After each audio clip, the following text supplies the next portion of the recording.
भारतीय हिंदी साहित्य में जो 1918 से 1936 ईस्वी तक का जो समय था उसको रोमांटिक युग कहा गया है, रोमांटिक काल कहा गया है। रोमांटिक मतलब वो नहीं, लड़का लड़की वाला रोमांटिक नहीं, आँखों की गुस्ताखियाँ माफ हो, इस प्रकार का रोमांटिक नहीं। रोमांटिक का जो असली अर्थ होता है वो मैं आप लोगों को समझाता हूँ। तो रोमांटिक युग जो था 1918 से 1936 ईस्वी का जो युग था उसको रोमांटिक युग यानी कि हिंदी में उसको छायावाद कहा गया है। छायावाद कविताओं का क्या मतलब होता है, छायावादी गीत का क्या मतलब होता है? छायावादी गीत का मतलब होता है कि छायावादी कविताओं में व्यक्तिवाद होता है, मतलब उसमें मैं की अनुभूति होती है। जो कवि होते हैं वो अपने आत्मा की आवाज़ प्रकट करते हैं। प्रकृति प्रेम उसमें दिखाई पड़ता है, मतलब फूल, नदी, पर्वत, वर्षा, पशु, पक्षी या प्रकृति में उपलब्ध जितनी भी चीज़ें हैं, पहाड़, पर्वत, झरने, इनकी सुंदरता का वर्णन होता है। प्रेम की कोमलता, उसमें लौकिक प्रेम और अलौकिक प्रेम दोनों की कोमलता का वर्णन किया जाता है रोमांटिकवाद में, ये रोमांटिक युग में या छायावाद वाली कविताओं में। और उसमें रहस्यवाद होता है, मतलब एक प्रकार का रहस्य भी छुपा रह सकता है। मतलब वो लाइन तो सीधी सीधी लाइन होगी लेकिन उसका अर्थ जो है वो बहुत हद तक वो उसका अर्थ कुछ और भी हो सकता है। ठीक है, उस वक्त पूरी तरीके से सेंसरशिप लगा हुआ था भारत में। जब अंग्रेजों का शासन था तो कुछ भी आप अंग्रेजों के खिलाफ या फिर जनता को भड़काने का काम नहीं कर सकते थे। इसलिए बहुत सारे कवियों ने रोमांटिक लाइन को अपनाया, मतलब छायावाद के लाइन को अपनाया, ताकि वो अपने मन की भावनाओं को भी कह सकें, ताकि वो ये न लगे कि वो लोगों को भड़का रहे हैं, बल्कि अपने मन की भावनाओं को व्यक्त करते हुए वो पूरे देश के लोगों की मन की भावनाओं को व्यक्त कर देते थे। ठीक है, अपने मन की भावनाओं को व्यक्त करने से ही। और इस प्रकार से लाइन लिखते थे जो जिसका सीधा साधारण अर्थ भी होता था और उसका एक गूढ़ अर्थ भी होता था, उस अर्थ में एक रहस्य भी छुपा रहता था। तो इस प्रकार के जो कवि हुए हैं, इस प्रकार के जो लेखक हुए हैं, उनको छायावादी कवि या लेखक कहा है।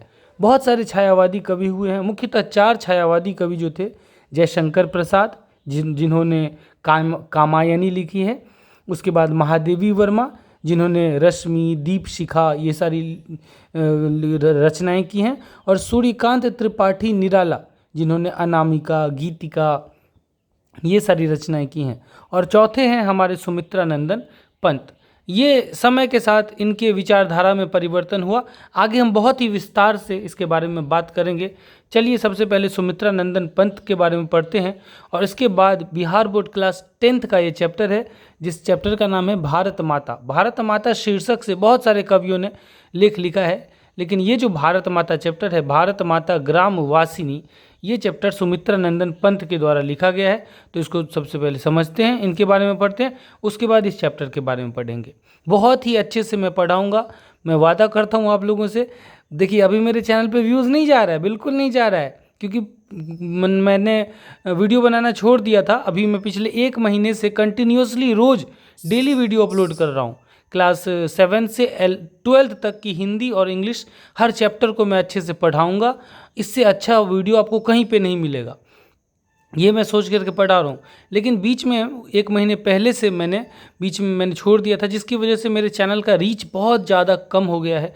लेकिन जिन स्टूडेंट्स के पास ये वीडियो जा रहा है वो देख रहे हैं, क्योंकि मुझे पता चलता है watch time average watch time जो है वो 8 मिनट का होता है। मतलब एक जो भी स्टूडेंट आता है वो कम से कम 8 मिनट 10 मिनट मेरा वीडियो देखता है। तो इससे पता चल रहा है कि वीडियो बहुत अच्छा बन रहा है। इसलिए ध्यान से सब कुछ भूल करके ये चैप्टर पढ़ेंगे। चैनल को सब्सक्राइब कर लीजिएगा, कहीं नहीं जाना है। 12th तक हिंदी और इंग्लिश पढ़ने के लिए चैनल को सब्सक्राइब कर लीजिए, और अगर ऊपर वाले की इच्छा रही तो हम आगे भी जाएंगे, लेकिन फ़िलहाल हम आगे का वादा नहीं कर सकते। हिंदी और इंग्लिश जो है 12th तक आपको हम पढ़ाएंगे, ठीक है। आगे हुई है सोई जो राम रचि राखा। चलिए इस चैप्टर को पढ़ते हैं। इनका जन्म 1900 ईस्वी में अल्मोड़ा जिले के रमणीय स्थल कौसानी जो उत्तराखंड में है वहाँ पर हुआ था। इन्होंने कौसानी को भारत का मिनी स्विट्जरलैंड भी कहा था। जन्म के 6 घंटे बाद ही माता सरस्वती देवी का देहांत हो गया। पिता गंगादत्त पंत कौसानी टी एस्टेट में जो कारखाना था वहाँ पर अकाउंटेंट थे। पंत जी की प्रारंभिक शिक्षा गांव में हुई और फिर बनारस से उन्होंने हाई स्कूल की शिक्षा पाई। बनारस में जाकर के इन्होंने हाई स्कूल की शिक्षा प्राप्त की। वे कुछ दिनों तक कालाकांकर राज्य में भी रहे। कालाकांकर राज्य जो है वो उत्तर प्रदेश के प्रतापगढ़ जिले में है। एक छोटा सा रियासत था वो राजाओं का। ठीक है, तो वहाँ पर जाकर के भी रहे। उसके बाद आजीवन वे इलाहाबाद में रहे। 29 दिसंबर 1977 ईस्वी में उनका निधन हो गया। पंत जी का आरंभिक जीवन जो था, शुरुआत का जीवन, वो प्रकृति प्रेम और शिशु सुलभ जिज्ञासा को लेकर के प्रकट हुआ। स्वाभाविक है, इनकी माँ मात्र 6 घंटे में ही चल बसी, तो प्रेम किससे होगा? और प्रेम करने के लिए कुछ रहा भी नहीं होगा दुनिया में, तो चलो प्रकृति से ही इन्होंने प्रेम कर लिया। इसलिए इनके जीवन का जो प्रारंभिक काव्य था, प्रारंभिक जो कविताएं हैं, उसमें प्रकृति प्रेम दिखलाई पड़ता है और शिशु सुलभ जिज्ञासा, मतलब बच्चों को लेकर के जिज्ञासा इनके मन में दिखाई पड़ती है इनकी कविताओं से, प्रारंभिक कविताओं से।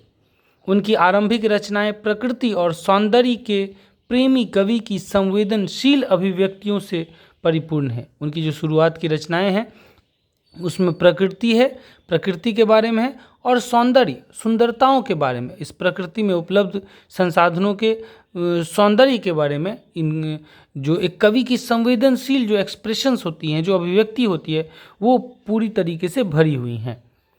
पंत जी प्रवृत्ति से छायावादी हैं। इनकी प्रवृत्ति छायावादी है। छायावादी मतलब अपने मन के विचारों को रखना, उसके बाद सौंदर्य रूपी चीज़ों को बताना, प्रकृति से जुड़ी चीज़ों को बताना, रहस्यमयी बातें करना, ये सब छायावादी प्रवृत्ति है। मैंने आपको शुरू में ही बताया। परंतु उनके विचार जो हैं वो उदार मानवतावादी हैं। इनके विचार उदार मानवतावादी हैं। इस दोनों को एग्जाम्पल से समझते हैं। ये जो हैं वो प्रवृत्ति से छायावादी हैं, मतलब ये इनकी रचनाएं जो हैं, जैसे शुरुआत की रचनाएं जो हैं वो पल्लव, गुंजन, वाणी, ये सारी जो रचनाएं हैं उसमें जो कविता है, जैसे पल्लव में एक कविता है, प्रभात का अरुण आलोक स्वर्ण रेखा सी बह चली, लहरियाँ लहर लहर पुलकित पंक्तियों पर झिलमिल चली। यहाँ पर स्पष्ट रूप से हम देख सकते हैं कि प्रकृति का सौंदर्य और भावों की जो आत्मलीनता है, जो तल्लीनता है, ये छायावादी प्रवृत्ति है। प्रकृति का वर्णन करना, उसकी सुंदरता का वर्णन करना, तो ये वर्णन कर रहे हैं। प्रभात का अरुण आलोक स्वर्ण रेखा सी बह चली। ठीक है, अब उदारता मानवतावादी दृष्टिकोण क्या है? मानवतावादी दृष्टिकोण का मतलब होता है समाज, मनुष्य, श्रम करने वाले, मेहनत करने वाले, उसके बाद वैज्ञानिक दृष्टिकोण, उसके बाद गांधी का प्रभाव, कार्ल मार्क्स का प्रभाव, ये सारी चीज़ें जो हैं ये बनाती हैं मानवतावादी दृष्टिकोण। जैसे ग्राम्या से संग्रहित ये कविता है, शायद युगांत या ग्राम्या से संग्रहित है। अरे किसान तू धरती का लाल, तेरे ही बल से चलती ये सभ्यता की चाल। तो यहाँ पर सीधा सीधा इंसान से रिलेटेड, मानव से रिलेटेड ये बातें करते हैं। तो ये इनकी प्रवृत्ति तो छायावादी हैं, लेकिन इनके विचार जो हैं वो उदार मानवतावादी हैं। उन्होंने प्रसाद और जयशंकर प्रसाद और सूर्यकांत त्रिपाठी निराला के समान छंदों और शब्द योजनाओं में नवीन प्रयोग किए। इनके जो छंद थे और इनके जो शब्द थे उसमें उन्होंने नया नया प्रयोग किया, और इतने नया नया प्रयोग किया कि इसी कविता में जो एक शब्द है, जैसे ये जो शब्द है कि खेतों में फैला है श्यामल धूल भरा मैला सा आंचल, ये जो मैला सा आंचल है तो इसी से बना है मैला आंचल। और ये जो मैला आंचल है वो इसी कविता से प्रभावित होकर, इसी शब्द से प्रभावित होकर फणीश्वर नाथ रेणु जी का जो एक बहुत बड़ा उपन्यास है, प्रसिद्ध उपन्यास है, उस उपन्यास का नाम है मैला आंचल। वो इसी कविता के, ग्राम्या से लिया गया ये कविता है, उसी ग्राम्या किताब का नाम है, उसी किताब का ये कविता है पंत जी का। इसी शब्द से, मैला आंचल शब्द उनको यहीं से उन्होंने, इसी शब्द से वो प्रेरित होकर के फणीश्वर नाथ रेणु का जो उपन्यास है मैला आंचल, वो यहीं से लिया गया है। तो इन्होंने प्रसाद और निराला के समान अपने छंदों में और अपने शब्दों में नया नया प्रयोग किया और नए नए शब्दों का इन्होंने प्रयोग किया, नवीन शब्दों का प्रयोग किया। पंत जी की प्रतिभा कलात्मक सूझ से संपन्न है। इनकी प्रतिभा में एकदम कलात्मक रचनात्मकता दिखती है, अतः उनकी रचनाओं में एक विलक्षण मृदुता और सौष्ठव मिलता है। इनकी रचनाओं में कोमलता मिलता है, भावनात्मक संवेदनशीलता मिलता है, मृदुता का मतलब, और सौष्ठव मिलता है मतलब सौंदर्यता दिखती है, सुंदरता, किसी चीज़ का सौंदर्य दिखता है, उसमें शिल्प सौंदर्य दिखता है। ठीक है। युग बोध के अनुसार जैसे जैसे युग बीतता गया, जैसे जैसे समय बीतता गया, हर 5 साल के बाद 10 साल के बाद युग बदल जाता है, अलग दौर आ जाता है। आप देखते होंगे कुछ महीने तक, कुछ साल तक एक प्रकार का युग रहता है, फिर कुछ साल के बाद युग बदल जाता है, लोगों का टेस्ट बदल जाता है, लोगों की रुचि बदल जाती है, लोगों का व्यवहार बदल जाता है, लोगों के सोचने का तरीका बदल जाता है। तो ये जो युग बोध है, उसी के अनुसार अपनी काव्य भूमि का विस्तार करते रहना, ये अपनी जैसे जैसे युग बदलता गया, इन्होंने इनकी जो काव्य भूमि थी, मतलब कविता लिखने का जो इनका क्षेत्र था, जो इनका एरिया था, वो उसका भी इन्होंने विस्तार करते रहे। ये जो विस्तार करते रहना पंत की काव्य चेतना की विशेषता है। काव्य रचने की जो दृष्टि है, काव्य रचने का जो सोच है, कविता को समझने का, उसको जीवन के भावों के अनुसार उसको एक्सप्रेस करने का जो दृष्टि या समझ होता है, वही होता है काव्य चेतना। यही इनकी विशेषता है कि युग के अनुसार इन्होंने अपने कविताओं में विस्तार किया है, काव्य भूमि का विस्तार किया है। वे प्रारंभ में प्रकृति सौंदर्य से अभिभूत हुए। ध्यान से देखिए किस प्रकार ये युग बोध के अनुसार इन्होंने अपने काव्य भूमि का विस्तार किया है। शुरू में ये प्रकृति सौंदर्य से अभिभूत हो गए, एकदम प्रकृति के सौंदर्य में खो गए, तो इन्होंने प्रकृति सौंदर्य को लेकर के रचनाएं की, जैसे पल्लव, गुंजन इत्यादि। पल्लव से एक लाइन है, नील नभ के पार अंबर में ढल रही है संध्या सुहानी। इस प्रकार की रचनाएं उन्होंने प्रकृति की सुंदरता से अभिभूत होकर के, एकदम मग्न होकर के इन्होंने रचनाएं की। उसके बाद ये मानव सौंदर्य से प्रवृत्त हुए, मतलब उसमें लीन हो गए। मतलब प्रकृति की सुंदरता देखने के बाद इनको मनुष्य और समाज में भी सुंदरता नजर आने लगती है। मतलब इनकी कविताएं जो हैं वो सबसे पहले प्रकृति से जुड़ी हुई कविताएं थीं, उसके बाद इनकी कविताएं धीरे धीरे मनुष्य और समाज से जुड़ने लगती हैं। इसलिए इनका ही 2 लाइन है कि सौंदर्य न अब केवल फूलों में, श्रमिक के कड़ की रेखाओं में भी कविता है। मतलब अब केवल जो सुंदरता है वो फूलों में नहीं, पत्थरों में नहीं, बल्कि मानव के चेहरे, मानव की पीड़ा और नारी में भी सौंदर्य है, ये सारी चीज़ें। उसके बाद वे मानवतावादी कवि थे। नहीं यहाँ से, हाँ, मानव सौंदर्य से ये प्रेरित हो गए। मानव सौंदर्य ने उन्हें समाजवाद की ओर आकृष्ट किया। मतलब मानव सौंदर्य से प्रेरित होने के बाद इनकी कविताओं का झुकाव अब समाजवाद की तरफ गया। मतलब सामाजिक अन्याय, आर्थिक विषमता, उसके बाद क्रांति की चेतना, मतलब समाज में जो अन्याय फैला था, जो लोगों में आर्थिक विषमता थी, लोग अमीर गरीब, ये सारी चीज़ों की तरफ इनका ध्यान गया। इन्होंने लिखा है, ओ कारखाने की आगों हमें जीवन की रोटी दो। तो इस प्रकार लोगों के क्रांति की चेतना, क्रांति से रिलेटेड इन्होंने कविताएं लिखी। और जब ये भी हो गया तब अंत में इंसान कहाँ पे जाता है, जब सब कुछ सबसे इंसान थक जाता है, सब चीज़ों के बारे में तो इन्होंने लिख ही दिया। प्रकृति से प्रेम हुआ तो प्रकृति के बारे में लिखा, प्रकृति के बाद मानवों से प्रेम हुआ, मानव सौंदर्य के बारे में लिखा, और मानव सौंदर्य के बाद मनुष्य के समस्याओं की तरफ ध्यान गया तो समाज में फैली बुराई, देश की गुलामी पर लिखा, और अंत में समाजवाद से वे अरविंद दर्शन की ओर प्रवृत्त हुए। श्री अरविंद घोष का जो दर्शन है, उनकी जो शिक्षा है, श्री अरविंद घोष कौन थे? वो एक योगी, दार्शनिक, कवि और स्वतंत्रता सेनानी थे। उनसे ये बहुत ही ज़्यादा प्रभावित थे सुमित्रानंदन पंत। तो उनका जो दर्शन है, योग का जो सिद्धांत है, उसकी तरफ ये आकृष्ट हुए। मतलब योग की तरफ, तपस्या की तरफ, ध्यान की तरफ इनका ध्यान गया। ठीक है। वे मानवतावादी कवि थे जो मानव इतिहास के नित्य विकास में विश्वास रखते थे। ये एक मानवतावादी कवि थे। मतलब मनुष्य का जो जो स्वभाव होता है, मनुष्य का स्वभाव क्या क्या होता है? नित्य विकास, प्रतिदिन विकास करना, एक ही जगह पर रुक नहीं जाना, जड़ता नहीं। यहाँ पे क्या लिखा हुआ है? वे अतिवादिता एवं संकीर्णता के घोर विरोधी थे। ये अतिवादिता नहीं चाहते थे, किसी भी चीज़ पर एकदम कट्टर बन जाना या एकदम छोटी सोच हो जाना, संकीर्ण हो जाना, नहीं। मनुष्य का मतलब है विकास, मनुष्य का मतलब है विकास। क्योंकि इंसान अगर विकास के रास्ते पर नहीं बढ़ता तो आज हम जंगलों में ही रहते आदि मानव की तरह। आज हम ऐसे घर में ऐशो आराम से ज़िंदगी नहीं जी रहे होते। आज हम मोटरसाइकिल पर नहीं चल रहे होते, एक डाली से दूसरी डाली पर कूद रहे होते, हाथ में भाला गरासा लेकर के शिकार कर रहे होते। ऐसे ही दुकानों में जा कर के हमने सारी व्यवस्थाएं बनाई, क्योंकि मनुष्य का मतलब होता है विकास।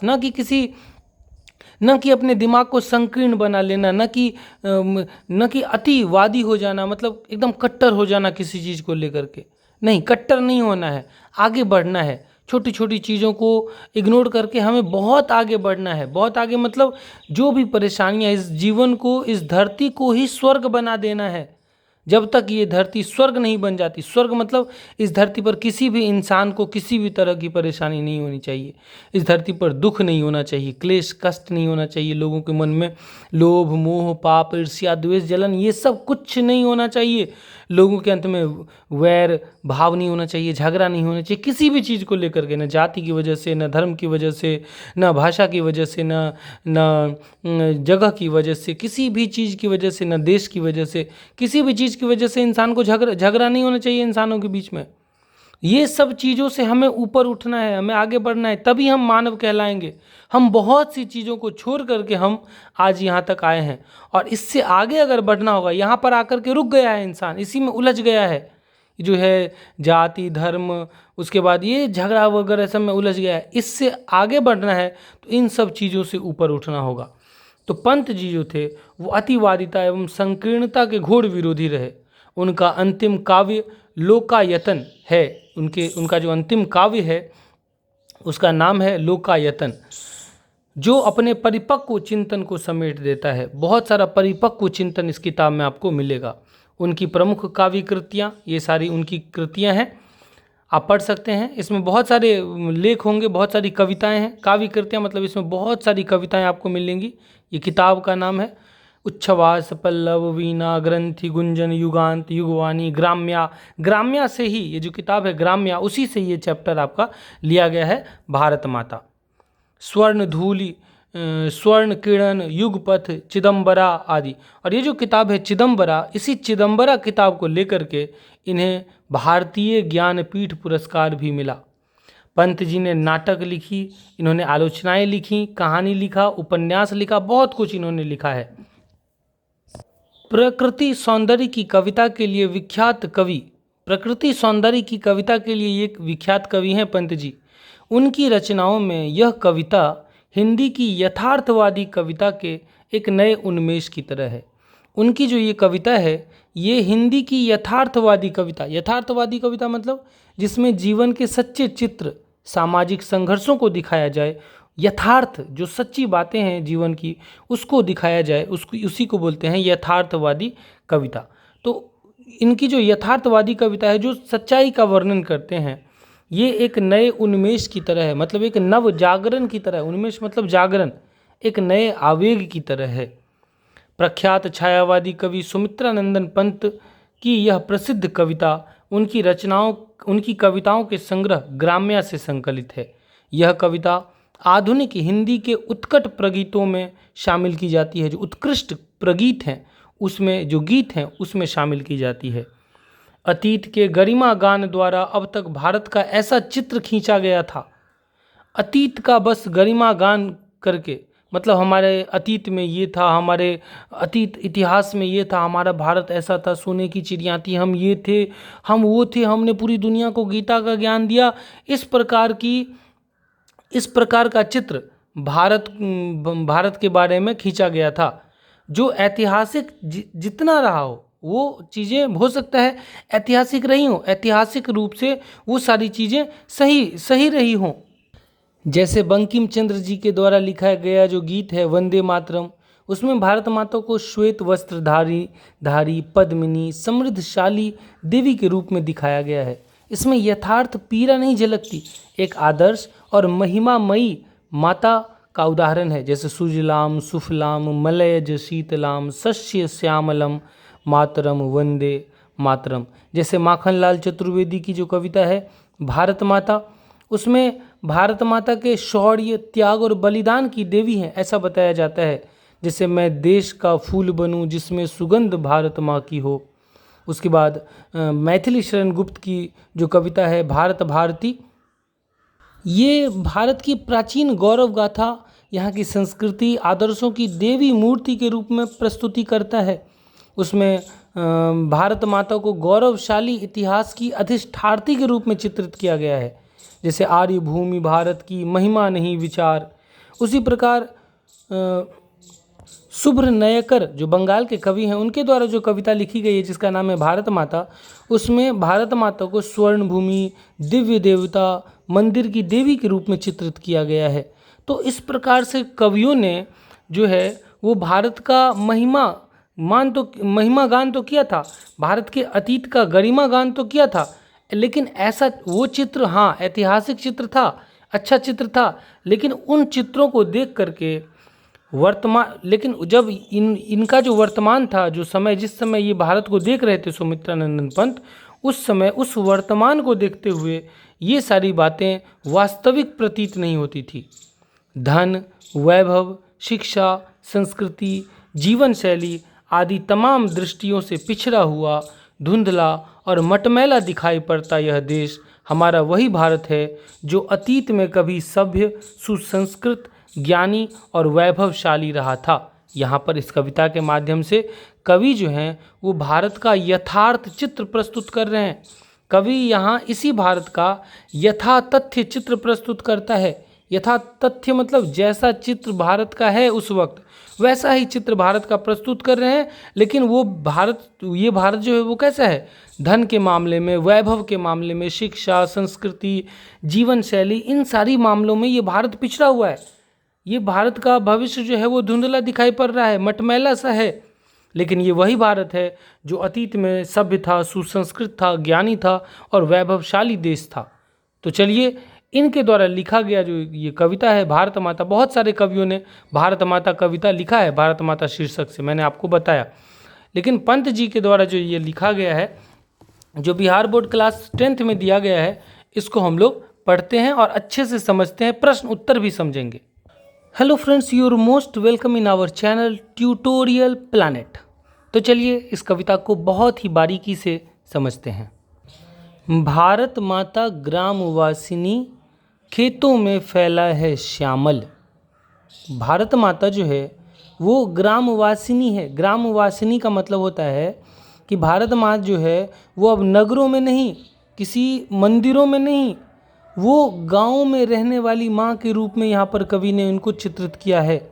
यह छवि जो है भारत माता ग्रामवासिनी, भारत माँ को ग्रामवासिनी वाला छवि दे करके कवि ने जो ये छवि दिया है, उसको जो ये चित्र दिया है, यह छवि भारत के सच्चे श्रमिक निर्धन ग्रामीण जीवन का प्रतिनिधित्व करती है। और श्यामल खेत, यहाँ पर श्यामल खेत जो है यह हरियाली श्रम और धरती की उर्वरता की ओर संकेत करता है। पर श्यामल रंग का मतलब यहाँ पर बादल या धूल के कारण मटमैला खेत भी हो सकता है, दोनों चीज़ हो सकता है। यहाँ पर खेत श्यामल है मतलब खेत एकदम हरा भरा है और यहाँ पर धरती एकदम उर्वर है, ये भी हो सकता है। लेकिन यहाँ का जो खेत है वो अंधकार रूपी बादल या फिर बुराई रूपी बादल, जो अंग्रेजों ने जो जकड़ लिया है जिन बुराई से, उस बादल और उस धूल का मतलब भी हो सकता है। क्योंकि ये कविता जो भारत माता कविता है ये छायावादी कविता नहीं है, ये यथार्थवादी कविता है। लेकिन चूंकि पंत जी छायावादी कवि हैं तो हो सकता है कि कुछ लाइन इसमें ऐसा भी हो जो डायरेक्ट यथार्थ को चित्रित न करके, जो सच्चाई न बता करके, थोड़ा घुमा करके भी अर्थ बता सकता है। मतलब यहीं पर जैसे लिखा हुआ है कि खेतों में फैला है श्यामल, मतलब खेतों में श्यामल तो फैला है, मतलब हरियाली फैली है, मजदूर फैले हैं और धरती एकदम उर्वर है, इस तरफ ये संकेत हो रहा है। लेकिन चूंकि पंत जी एक छायावादी कवि हैं तो इसका मतलब ये भी हो सकता है कि खेतों में श्यामल फैला है, मतलब काले बादल हैं। और वो काले बादल कौन से हैं? वो अंग्रेज़ों की बुराई रूपी काले बादल हैं, उनकी गुलामी रूपी काले बादल हैं। ठीक है, ये भी मतलब हो सकता है। उसके बाद ये कहते हैं कि धूल भरा मैला सा आंचल, और भारत माँ का जो आंचल है तो वो आपने देख लिया कि भारत माता ग्रामवासिनी, भारत माता जो है वो अब मंदिरों में नहीं, या फिर वो चित्रण यहाँ पर कवि नहीं कर रहे हैं, बल्कि ये बोल रहे हैं कि भारत माता तो गांव में निवास करती है, खेतों में निवास करती है, उन मजदूरों में निवास करती है। ठीक है, वो एक लाइन आपने सुना होगा कि वो दीपक लिए या फिर फूल लिए तू किसे ढूंढता है मूर्ख, मंदिरों में राजप्रसादों में, वो देवता मिलेंगे तुझे पत्थर तोड़ते खेतों में खलिहानों में। उसी प्रकार ये कह रहे हैं कि भारत माता आपको शहरों में नहीं मिलेंगे, भारत माता आपको अच्छे अच्छे शहरों में नहीं मिलेगी, भारत माता आपको गांव में मिलेगी। जिस खेत में श्यामल फैला हुआ है, हरे भरे खेतों में भारत माता आपको मिलेगी। लेकिन भारत माता का जो आंचल है वो कहते हैं कि धूल भरा मैला सा आंचल। माँ के आंचल का क्या अर्थ होता है? माँ के आंचल का अर्थ होता है स्नेह, दुलार, यही अर्थ होता है। माँ के आंचल का अर्थ होता है सुरक्षा, जिसमें कोई भी संतान सुरक्षित, खुद को सुरक्षित महसूस करता है। किसी को चुट्टी काट के, किसी को बिट्ठू काट के, किसी को थप्पड़ मार के बच्चा दौड़ता हुआ आता है और माँ की आंचल में ऐसे छुप जाता है और माँ को पकड़ लेता है, मतलब वो सुरक्षित महसूस करता है, वो उसमें स्नेह पाता है, प्यार पाता है। तो माँ के आंचल का क्या मतलब होता है? माँ के आंचल का मतलब होता है स्नेह, दुलार, सुरक्षा और समृद्धि। बच्चे को जब तक वो माँ के आंचल में बच्चा रहता है उसको किसी चीज़ की कमी नहीं रहती, वो दुनिया का सबसे अमीर बच्चा होता है। तो माँ के आंचल का मतलब होता है स्नेह, सुरक्षा और समृद्धि। माँ का आंचल इसी का प्रतीक होता है।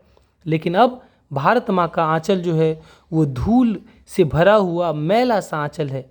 मतलब यहाँ पर भारत माता की वर्तमान जो दयनीय स्थिति है, जो निर्धनता है, जो गरीबी है और अपने बच्चों की दुर्दशा पर चिंता और उपेक्षा की पीड़ा में जो तड़पती हुई माँ है, उसको दर्शाया जा रहा है इस लाइन के द्वारा।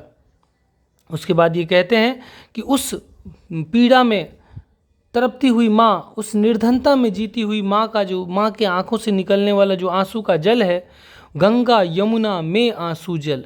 मतलब भारत की जो पवित्र नदियाँ हैं गंगा यमुना, उसमें भी आंसुओं का, भारत माँ के आंसुओं का जल बह रहा है। इसका मतलब भारत की जो धार्मिक और सांस्कृतिक जो स्रोत हैं वो भी दुखी हैं, गंगा भी रो रही हैं, यमुना भी रो रही हैं। मतलब इस देश की, भारत माँ की जो आत्मा है वो रो रही हैं। यहाँ का धर्म, संस्कृति, इतिहास सब कुछ पीड़ा में डूबा हुआ है। ठीक है, उसके बाद कहते हैं कि मिट्टी की प्रतिमा उदासिनी। यहाँ पर भारत माँ को मिट्टी की प्रतिमा कहा गया है, मिट्टी की मूर्ति कहा गया है, न कि स्वर्ण से जड़ित मूर्ति, ना रत्न से आभूषित मूर्ति कहा गया है। और ये जो मिट्टी की प्रतिमा है, जो मिट्टी की मूर्त है, वो उदासीनी है। मतलब वो उदास है, वो चुप है, वो निष्क्रिय है, वो अकेली है। वो किसी मंदिर में पड़ी हुई मूर्ति है जिसे सब ने छोड़ दिया है। मतलब भारत माता अब कोई बलशाली चमत्कारी देवी नहीं, बल्कि एक मिट्टी की उदास विवश मूर्ति है जिसकी शक्ति उसके बच्चों की पीड़ा ने सोख ली है। भारत माँ जो है वो बहुत ही कमज़ोर हो चुकी है। उसके बाद है दैन्य जरित अपलक नत चितवन।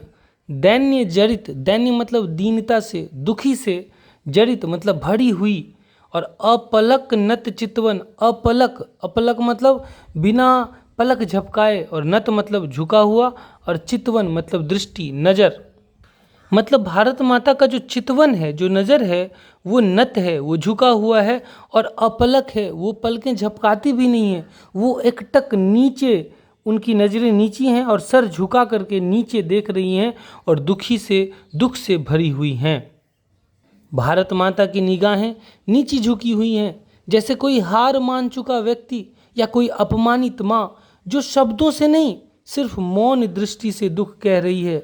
वहाँ पर इतना दुख हो चुका है कि वहाँ पर शब्द शब्द काफ़ी ही नहीं है वो दर्द कहने के लिए, इसलिए वो एकदम चुपचाप नज़रें नीचे झुका करके बस देख रही हैं अपमानित भारत माँ।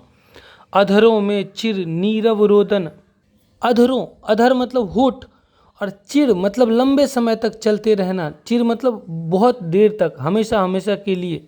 नीरव रोदन मतलब एकदम मौन रहना, एकदम चुपचाप रोते रहना। यहाँ पर कवि कह रहे हैं कि भारत माँ के होठ रो रहे हैं, अधरों में चिर नीरव रोदन। ठीक है, अधर जो है वो इसमें हमेशा हमेशा के लिए वो रो, मौन है, वो होठ चुपचाप हैं, वो आवाज़ नहीं कर सकती, वो बोल नहीं सकती। यह इतनी ज़्यादा दर्द है कि यहाँ पर जब इंसान के अंदर में भी जब बहुत ज़्यादा तकलीफ़ हो जाती है, इंसान के अंदर में जब बहुत ज़्यादा दर्द भर जाता है, तो वो चुप हो जाता है, वो स्वरहीन हो जाता है, उसके पास कुछ कहने को ही नहीं रहता, वो अवाक हो जाता है। तो ऐसा लग रहा है कि भारत माता के होठ में हमेशा हमेशा के लिए मौन घुस गया है, उसके मुंह से कुछ निकल ही नहीं रहा, इतना ज़्यादा पीड़ा उनके मुंह में, उनके मन में है। युग युग के तम से विषन्न मन, युग युग का जो तम है, तम मतलब अंधकार, युगों युगों से, पीढ़ियों पीढ़ियों से जो भारत माता के ऊपर में जो अंधकार छाया हुआ है, जो भारत माँ का शोषण हो रहा है, जो इनकी गुलामी हो रही है, जैसे मुगलों के द्वारा, अलग अलग आक्रमणकारियों के द्वारा, फिर अंग्रेज़ों के द्वारा, जो अपने ही बेटों की उपेक्षा से पीड़ित है भारत माँ। भारत माँ के अपने बेटे ने भी इसका शोषण किया है, और दूसरे देशों के आक्रमणकारियों के बारे में तो छोड़ ही दो, बहुत सारे आक्रमणकारी हैं, मैं कितने का नाम लूँ। तो ये जो युगों युगों से, कई युग से, कई पीढ़ियों से जो भारत माता के ऊपर में जो तम छाया हुआ है, जो अंधकार छाया हुआ है, इससे इसका मन जो है वो एकदम विषन्न हो चुका है, एकदम निराश हो चुका है, एकदम उदास हो चुका है, और अंधकार से इसका मन एकदम भर चुका है। वह अपने घर में प्रवासिनी, ऐसा लग रहा है कि वो अपने ही घर में पराई हो चुकी है। वो अपने ही, जैसे कोई आप ही का घर है और आप अपने घर में, मान लीजिए आप अपने घर में रहते हैं, अपने माता पिता भाई बहन सबके साथ सब आपका परिवार रहता है, मतलब भारत माता का परिवार यही हुआ, यहाँ के किसान, यहाँ के मजदूर, यहाँ के लोग, बाकी सारे लोग इनका परिवार है। अब यहाँ पर कोई बाहर से आ गया और यहाँ पर राज करने लगा, और यहाँ के लोगों को, यहाँ के, भारत माता का मतलब क्या, भारत माता का मतलब भारत के लोग, भारत की गरीब जनता, भारत की अमीर जनता, भारत के किसान, भारत के श्रमिक, भारत के मजदूर, भारत के कोई भी इंसान, हर एक व्यक्ति भारत में पैदा लेने वाला, यहाँ के जीव जंतु, यहाँ की पशु पक्षी, यहाँ का धरती, यहाँ का आसमान, भारत की नदियाँ, भारत के पहाड़ पर्वत, सब कुछ भारत माता। भारत माता का मतलब हर चीज़ भारत माता। तो अब इस देश में कोई बाहर से आ गया और वो हुक्म करने लगा, अंग्रेज आ गए, और इससे पहले युगों युगों से यहाँ पर आते रहे, वो आ गए और यहाँ पर हुक्म करने लगे। आपके घर में कोई आ जाए और आपके घर का मालिक बन जाए, तो आप अपने ही घर में तो प्रवासी बन जाएंगे, आप अपने ही घर में तो परदेशी बन जाएंगे, आप अपने ही घर में तो मेहमान बन जाएंगे। तो ऐसा लग रहा है कि भारत माता अपने ही घर में प्रवासिनी बन चुकी है, परदेश में रहने वाली बन चुकी है, अपने ही घर में अनजान बन चुकी है, क्योंकि यहाँ पर दूसरे लोगों ने आकर के यहाँ पर कब्जा कर लिया है, और कब्जा कर लिया है तो फिर कोई वैल्यू नहीं, यहाँ के लोगों को, भारत माता को तकलीफ़ दे रहा है, और हमारी भारत माता इस स्थिति में है, वो अपने ही घर में प्रवासिनी बनी हुई है। 30 कोटि संतान नग्न तन, 30 कोटि मतलब उस समय भारत की जनसंख्या 30 करोड़ लोग, 30 करोड़ जो संतान है भारत माता की, जो बच्चे हैं वो नग्न तन हैं, मतलब उनके पास पहनने को कपड़े नहीं हैं, वो दरिद्रता का, उसके बाद ये जो है गरीबी का चरम अवस्था है, गरीबी की चरम अवस्था है, दरिद्रता की चरम अवस्था है, जिसमें लोगों के पास पहनने को कपड़े नहीं हैं। ये अंग्रेजी शासनकाल की एक विभत्स तस्वीर यहाँ पर कवि दिखा रहे हैं कि 30 कोटि संतान नग्न तन, यहाँ के 30 करोड़ लोग जो हैं वो नग्न तन हैं, सही से पहनने वाले कपड़े नहीं लोगों के पास। ये देख रहे हैं किस प्रकार से लोगों के अंदर में क्रांति की भावना भी जगाई जा रही है, लोगों के अंदर में गुस्सा भी जगाया जा रहा है इस कविता के माध्यम से। मतलब ये यथार्थवादी कविता है, ये यथार्थ का वर्णन कर रहे हैं, लेकिन इसका प्रभाव जो है वो प्रभाव हो जाएगा इसका छायावाद की तरह, लोगों के मन में एक क्रांति की भावना जग जाएगी। ठीक। ठीक है। ये बता रहे हैं कि यहाँ के 30 करोड़ लोग जो इनकी संतान है भारत माँ की, वो नग्न तन है, ठीक से पहनने के लिए कपड़ा भी नहीं है लोगों के पास। अर्धक्षुधित शोषित निरस्त्र जन। अर्धक्षुधित मतलब आधे भूखे मतलब आधा पेट लोग खाना खाते हैं, भर पेट नहीं खाते जैसे आप लोग और हम लोग। ऐसे भर पेट माँ बोलती है और ले लो ना थोड़ा, और ले लो ना थोड़ा, हम लोग बोलते नहीं नहीं छोड़ देंगे, अब मत दो, अब मत दो, नहीं नहीं अब नहीं चाहिए, तुम ऐसे दे देती हो मुझे, इतना सारा मैं नहीं खा पाता हूँ, मैं कैसे खाऊंगा इतना सारा, अरे नहीं नहीं आम नहीं खाऊंगा, अरे नहीं नहीं दही नहीं खाऊंगा। कितने बहाने मारते हम लोग खाने में। और उस समय जो भारत के लोग थे, जो स्थितियां थी लोगों की, वो कैसी थी? अर्धक्षुधित लोग आधे पेट खाना खाते थे, आधा भूख लगा ही रहता था कि और थोड़ा खाना मिल जाए। शोषित लोगों को लूटा जा रहा था, लूटे गए लोग, एकदम इनका शोषण किया गया लोग। इनके संतान, भारत माँ की संतान जो थी वो कैसी थी? आधे भूखे थे। शोषित, यहाँ के लोगों का शोषण किया गया था, शोषण किया जा रहा था। निरस्त्र जन, कोई हथियार नहीं, कोई अस्त्र नहीं, रक्षा का कोई साधन नहीं। मतलब भारत की जनता जो थी उस वक्त, वो भूखी थी, शोषण का शिकार थी और इतनी असहाय थी, इतनी लाचार थी कि लड़ भी नहीं सकती थी, वो सिर्फ पीड़ित थी।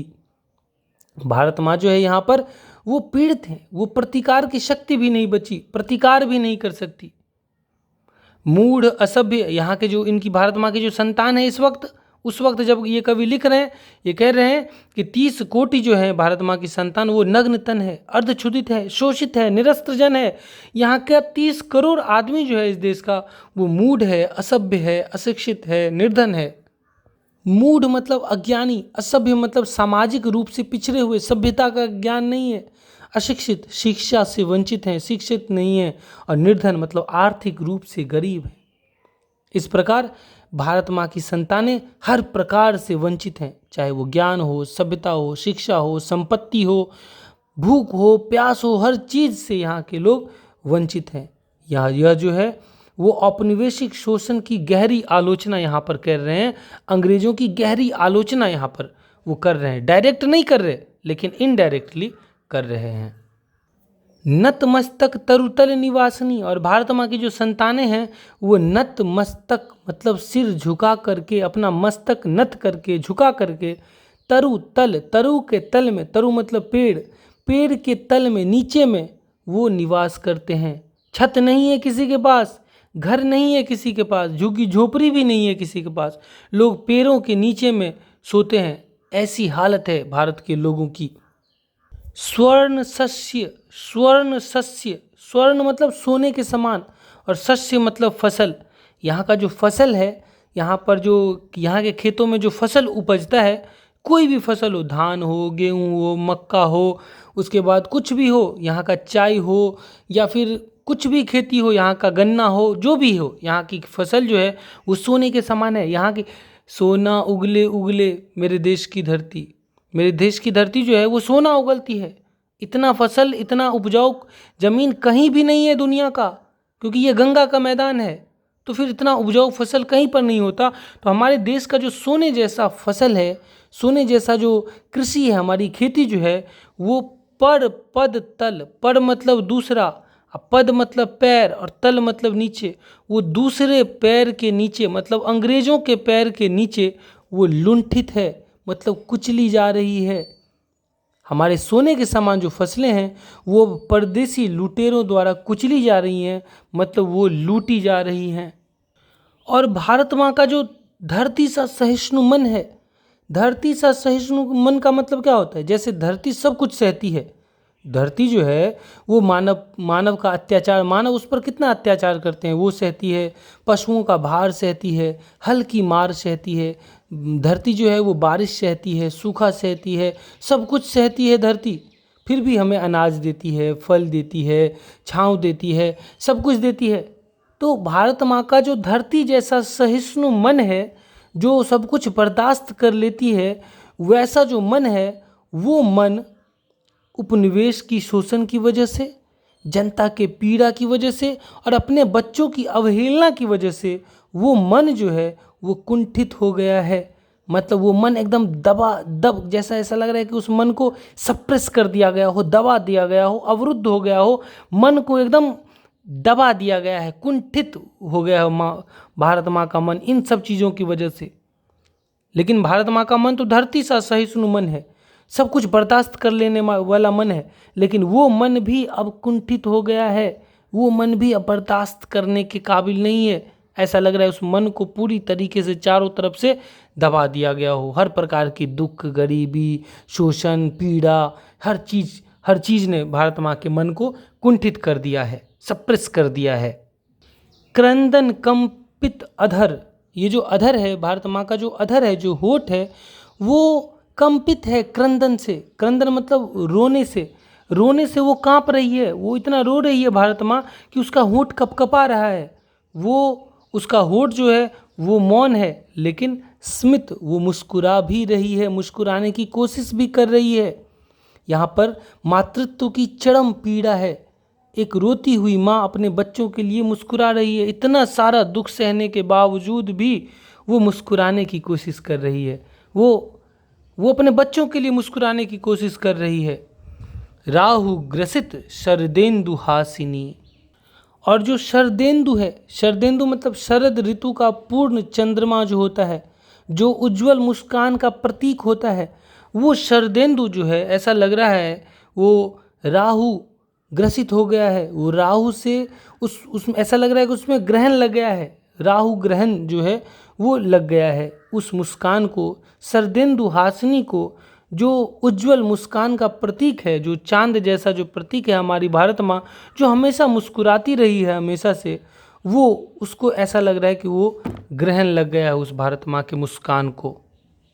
या ये भी हो सकता है जैसे शरद ऋतु में ठंडी के मौसम में जैसे वो जो चांद होता है वो धुंधले में ओझल हो जाता है, चांद बहुत ही हल्का हल्का दिखाई पड़ता है। जैसे उस चांद को धुंध की वजह से ग्रहण लग जाता है, उस चांद की सुंदरता को कोई देख नहीं सकता है, वैसे ही भारत माँ के मुस्कान को भी धुंध लग गया है, राहु ग्रहण लग गया है, राहु ने उसे ग्रसित कर लिया है, अपने ग्रास में ले लिया है उसको, मतलब भारत माँ की मुस्कान को ग्रहण लग गया है। चिंतित भ्रुकुटी क्षितिज तिमिरांकित, चिंतित भ्रुकुटी मतलब चिंता से तनी हुई जो भौहें हैं, और क्षितिज तिमिरांकित मतलब क्षितिज पर, पूरे आसमान पर अंधकार की छाया है। तिमिर जो है वो आच्छादित है, तिमिर मतलब अंधकार, और अंकित, तिमिर अंकित, तिमिरांकित मतलब तिमिर अंधकार एकदम अंकित है, छाया हुआ है क्षितिज में, आसमान में। मतलब भारत माँ की जो भौहें हैं वो चिंता से भरी हुई हैं, और ऐसा लगता है जैसे पूरा आसमान, भारत का पूरा आसमान अंधेरे से ढका हुआ है। कैसा अंधेरा? पूरे देश की निराशा का अंधेरा, राजनीतिक पराजय का अंधेरा, और मानसिक अशांति का अंधेरा। इससे भारत माँ का आसमान जो है वो पूरा ढका हुआ है, पूरा मस्तिष्क जो है भारत माता का वो चिंता से ग्रस्त है। नमित नयन नभ वाष्पाच्छादित मतलब भारत माँ का जो नयन है वो नमित है, वो झुका हुआ है। ठीक है, तो नमित नयन मतलब झुका हुआ नयन है, आंखें झुकी हुई है एकदम आंसुओं से भरी हुई। और ये कहते हैं कि नभ वाष्पाच्छादित, और ये जो नभ है, ये जो आसमान है वो वाष्प से मतलब बादल से पूरा आच्छादित है, ढका हुआ है। मतलब भारत माँ की आंखें झुकी हुई है और आसमान बादलों से ढका हुआ है। आसमान ऐसा लग रहा है कि बादल, आसमान के बादल से अब पानी नीचे गिरेगा, तब नीचे गिरेगा। मतलब ऐसा लग रहा है कि भारत माँ तो रोने रोने को है ही, और ये जो आसमान वाला बादल है ये पूरे देश की बात हो रही है कि पूरा देश भी ऐसा लग रहा है कि रोने रोने को है। आनन श्री छाया शशि उपमित ज्ञान मूढ़ गीता प्रकाशिनी।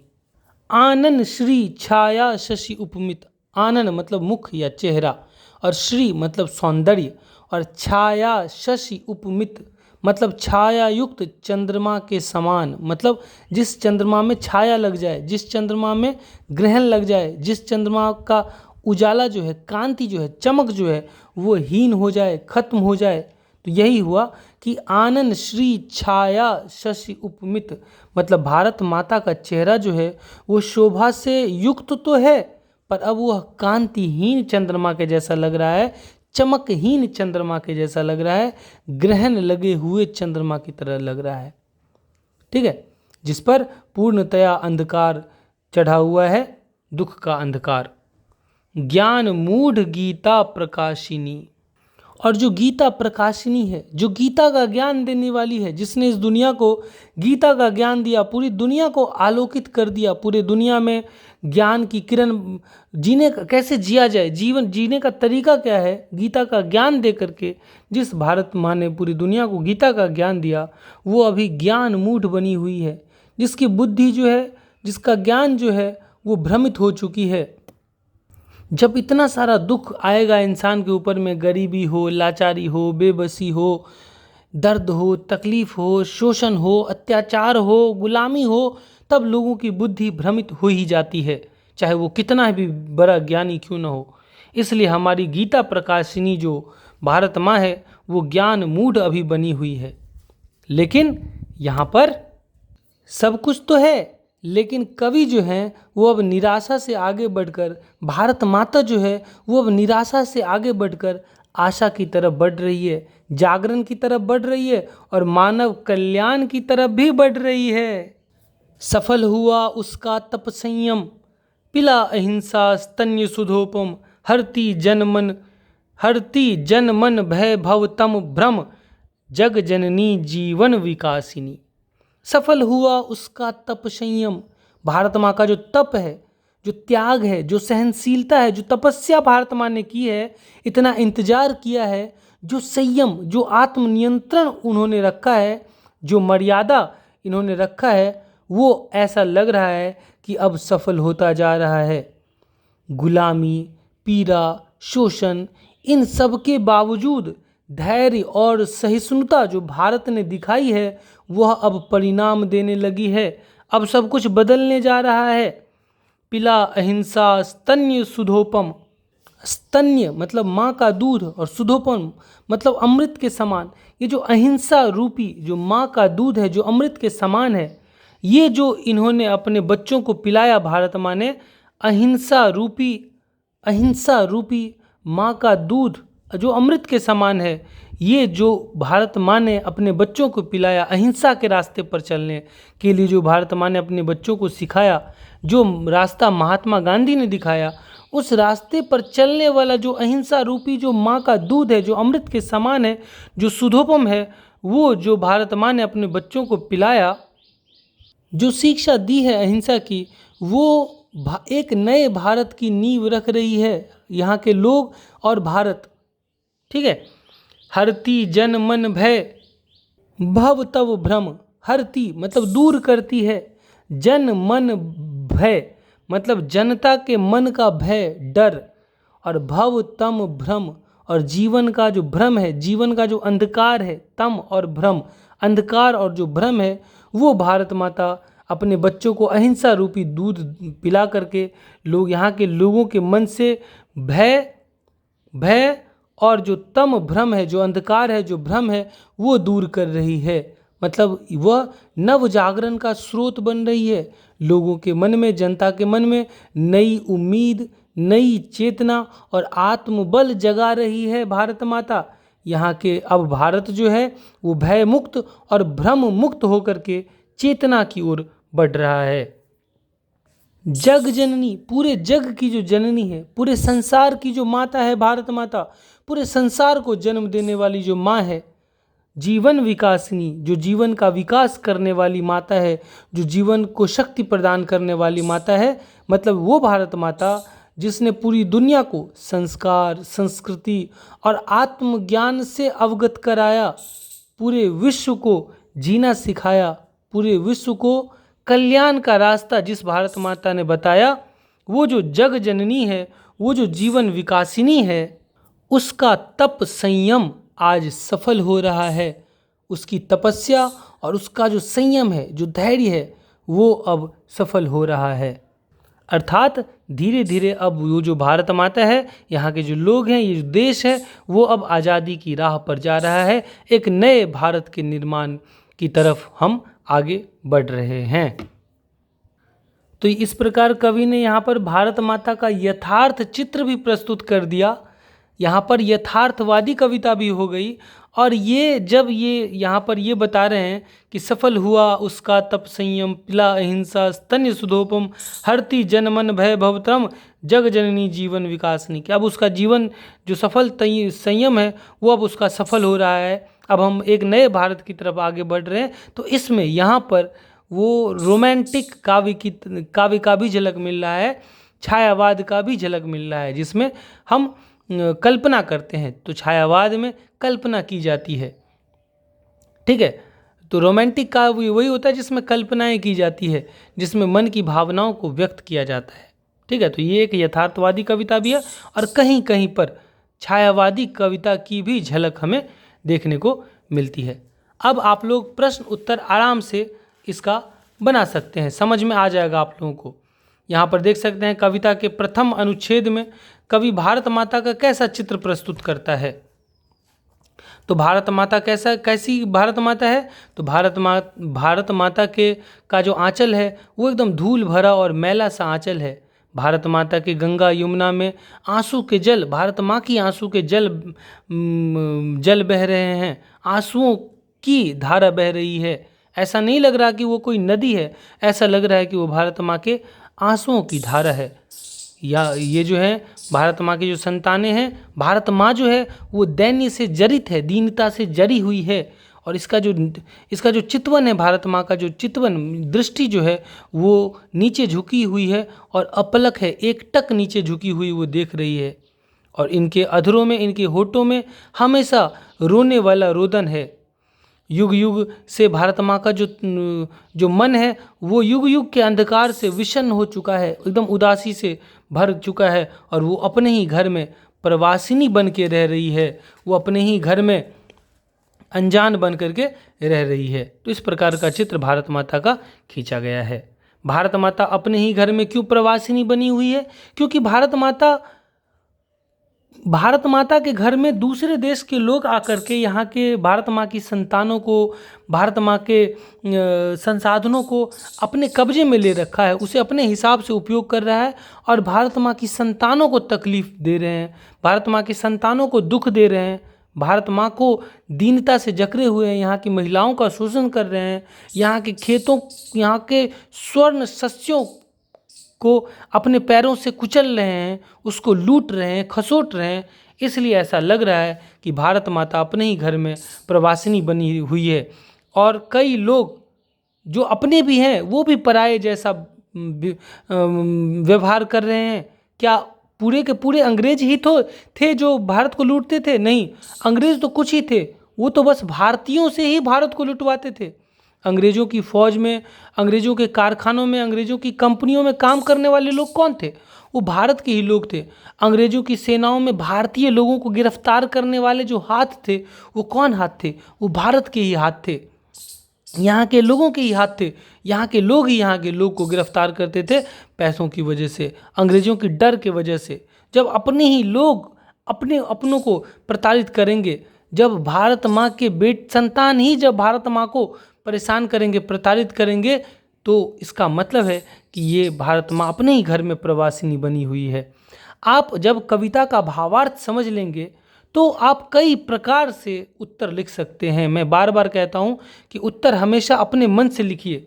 कविता को आपने समझ लिया, बहुत अच्छे से समझ लिया, तब आप अपने मन से उत्तर लिखिए, न कि किसी का भी बताया हुआ उत्तर लिखिए। कोई भी टीचर हो, किसी नोट का उत्तर हो, किसी गेस्ट पेपर का उत्तर हो, कहीं से भी याद नहीं करना है, चैप्टर को समझना है, अपने मन से उत्तर लिखना है। एग्जाम देने भी जाइएगा तो लिखा रहता है विद्यार्थी अपने शब्दों में उत्तर दें। आपने जो समझा है, हो सकता है कि मैंने समझाया और आपने उससे भी कुछ अच्छा समझ लिया हो, आपके समझ में और कुछ बेहतर आ गया हो।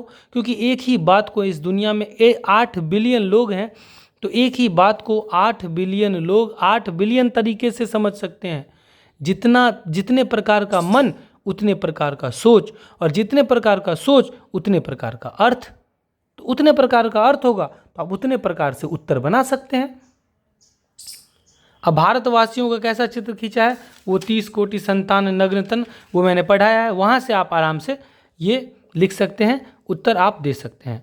तो वीडियो कैसा लगा कमेंट करके ज़रूर बताइएगा। चैनल को सब्सक्राइब करके बेल आइकन दबा दीजिएगा और अपने फ्रेंड्स को शेयर करके बता दीजिए, अखबार में खबर छपवा दीजिए कि ऐसी पढ़ाई आपको कहीं नहीं मिलेगी।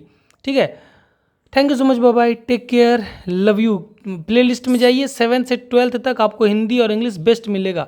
10th में तो सब्सक्राइब कर ही लीजिए, क्योंकि 11th और 12th में आपको हिंदी और इंग्लिश पढ़ने के लिए कहीं भी जाने की आवश्यकता नहीं पड़ेगी। Thank you so much, bye bye, take care, love you, bye.